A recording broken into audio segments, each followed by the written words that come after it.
Confiance en Dieu, volume 1. Audio numéro 08.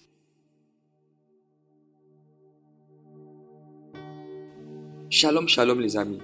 Aujourd'hui, on va voir ensemble comment faire grandir sa foi. Un jour, une petite sœur m'a posé la question suivante. Comment faire pour vivre constamment avec la foi? Je viens partager avec vous la réponse que je lui ai donnée en espérant que ça vous aidera. J'ai répondu que tout part de l'intimité que tu as avec Dieu.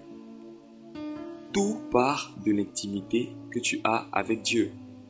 En fait, ce que j'ai compris, c'est que la foi en Dieu vient certes de la parole qu'on entend, mais elle se renforce avec l'expérience.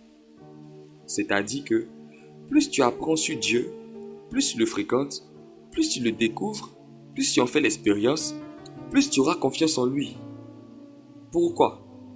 Parce que en fréquentant Dieu régulièrement, tu appréhendes mieux qui il est, ce qu'il fait et ce qu'il a. Cela donne à ton cœur beaucoup plus de raisons de croire en lui. Plus on fréquente Dieu, plus les raisons de croire en lui se multiplient. On a alors davantage confiance en lui. Mais ces raisons, on peut aussi les trouver à travers quelques paramètres. En fait, faire confiance à quelqu'un est fonction de plusieurs paramètres qui sont les suivants. Qui la personne est, c'est-à-dire ce que la personne dit d'elle-même, son identité.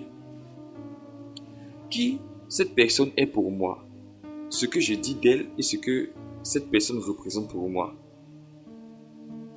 Ce que la personne sait faire, ce qu'elle peut faire, ce qu'elle a déjà fait, ce que je sais qu'elle peut faire, ce que je sais qu'elle a déjà fait, ce que je l'ai déjà vu faire, ce qu'on pense d'elle, c'est-à-dire l'opinion qu'on a, et cela aussi est fonction du témoignage que les autres ont à son sujet.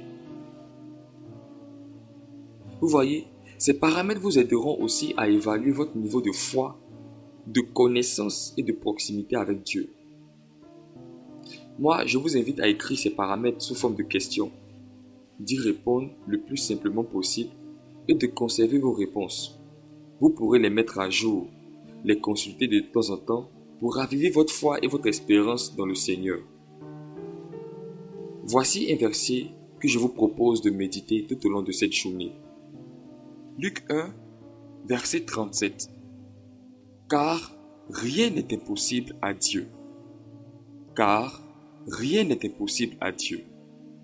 Médite tout au long de cette journée. Que Dieu te bénisse. Amen.